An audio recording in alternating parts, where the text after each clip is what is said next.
모세는 이스라엘 백성들을 애굽 땅에서 인도하여 내었고 하나님의 신실하심을 누구보다 잘 경험했으며 하나님을 정말로 신뢰하던 사람이었지만 이제는 그 무게에 짓눌려서 하나님께 이렇게 외치고 있습니다. 민수기 11장 14절 말씀입니다. 책임이 심히 중하여 나 혼자는 이 모든 백성을 감당할 수 없나이다. 하나님께서는 모세의 부르짖음을 들으시고 그저 말로만 하는 위로가 아니라 실질적인 도움, 실질적인 조치를 취하여서 모세의 부르짖음에 응답하여 주십니다.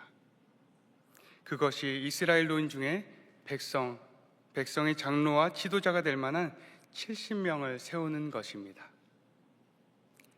민수기 11장 17절 말씀을 함께 읽겠습니다. 내가 강림하여 거기서 너와 말하고 내게 임한 영을 그들에게도 임하게 하리니 그들이 너와 함께 백성의 짐을 담당하고 너 혼자 담당하지 아니하리라. 하지만 제가 만약 모세였다면 많이 당황스러웠을 것 같습니다. 백성들은 고기를 달라고 외치는데 하나님께서는 장로 70명을 세워주십니다. 인간적인 시선으로는 인간들의 불만을 잠재워주면 좋겠는데, 고기를 주면 좋겠는데 하나님께서는 먼저 장로 70명을 세워주셨다는 겁니다. 하나님의 시선에서 이스라엘의 진짜 문제점은 고기가 아니라 바로 공동체 안에서 짐을 함께 질 동역자가 없다는 것이었습니다. 이처럼 이스라엘 백성들의 현실적인 문제에서 한 걸음 떨어져서 바라보면 그들의 문제는 고기가 아니라 관계에 있었음을 알 수 있습니다.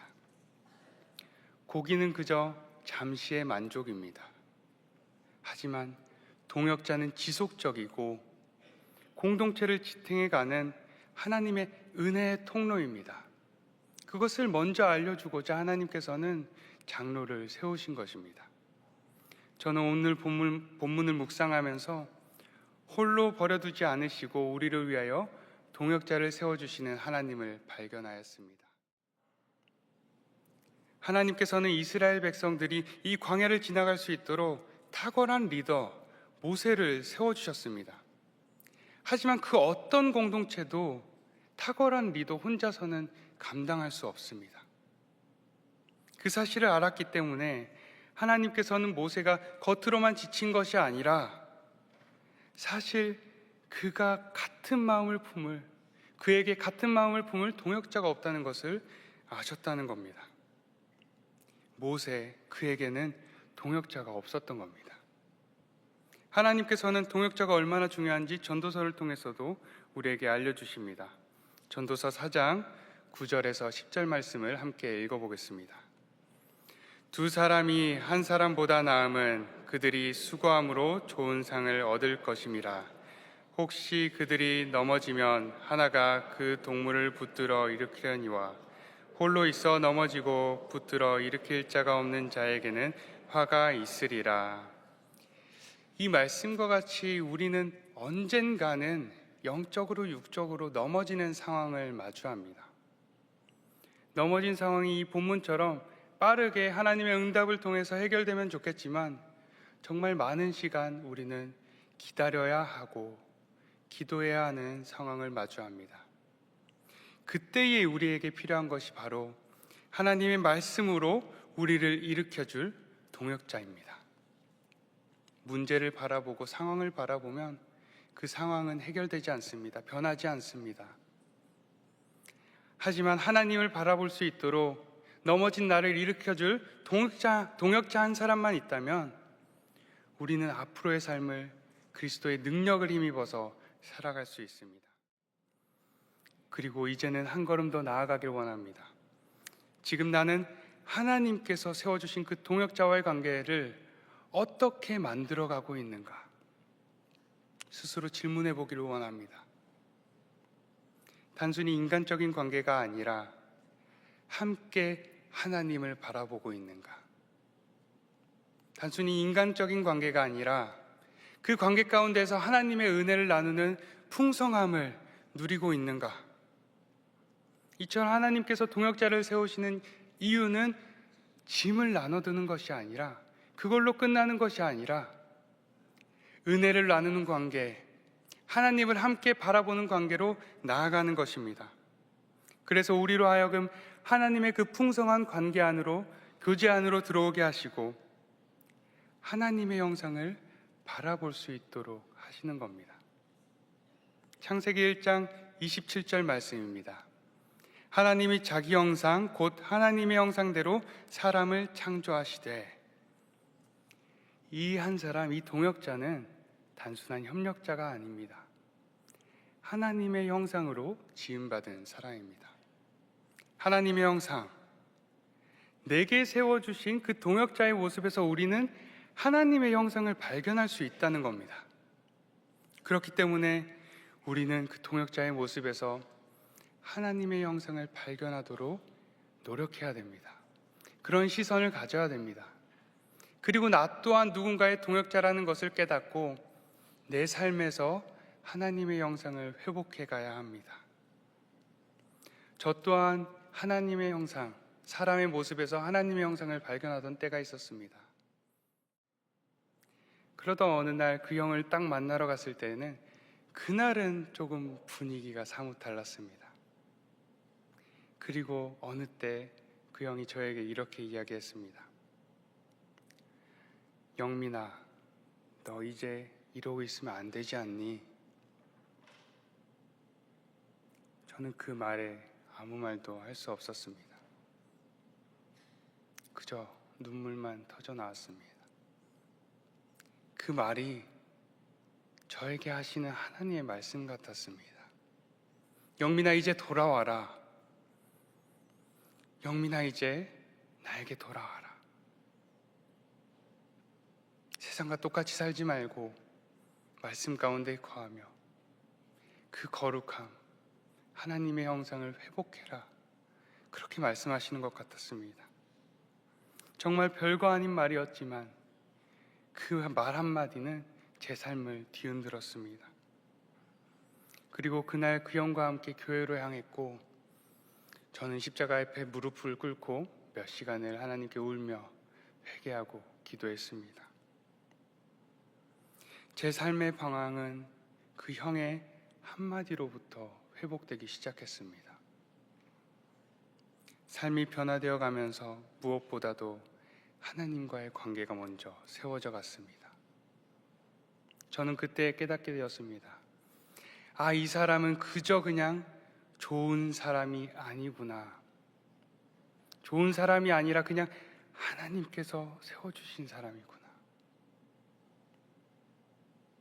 하나님께서 세워주신 소중한 동역자구나.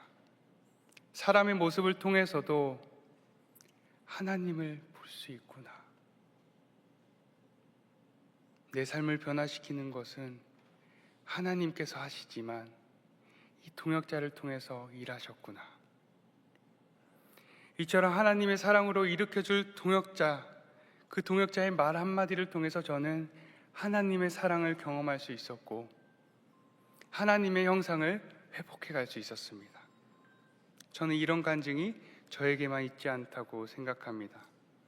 우리가 현실의 문제에 부딪혀서 하나님께 나아갈 때에 하나님께서는 우리에게 동역자를 세워주고 계실 겁니다.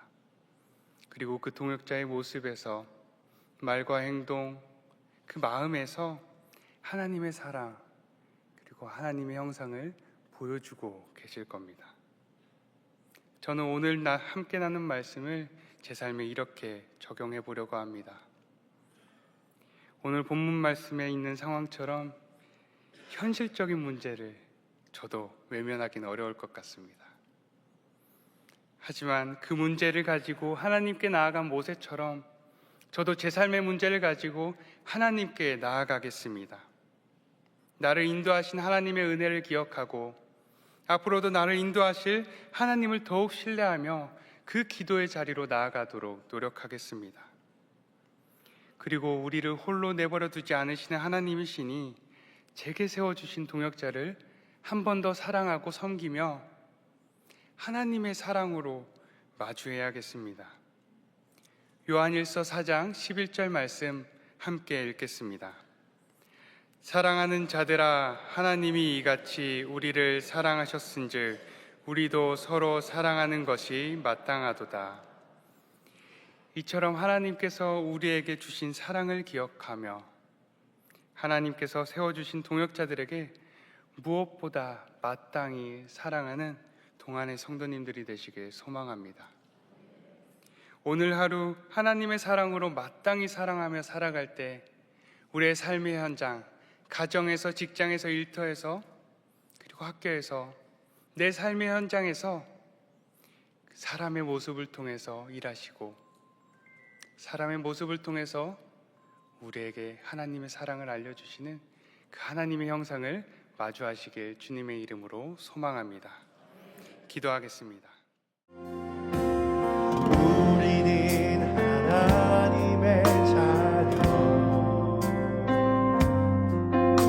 주 사랑 안에 우리 거할 때 주님 나를 사랑하신 것 같이 우리도 서로 사랑할 수 있네.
하나님께서는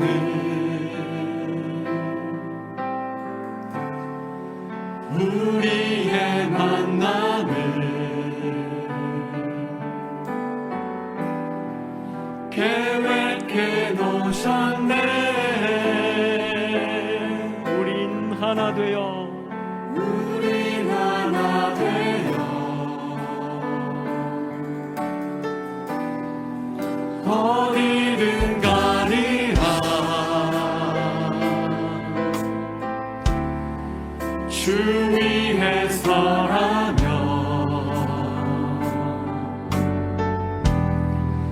무엇이든 하리라. 당신과 함께 우리는 하나 되어 우리는 하나 되어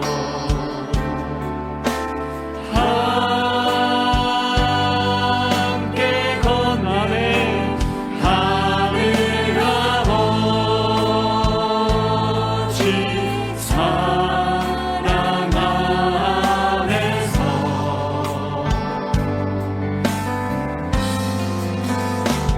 우리는 기다리며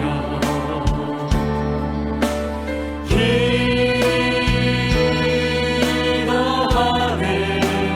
우리의 삶에 사랑 넘치. 우리 처음부터 한 번 더 고백합시다. 하나님께서는 하나님께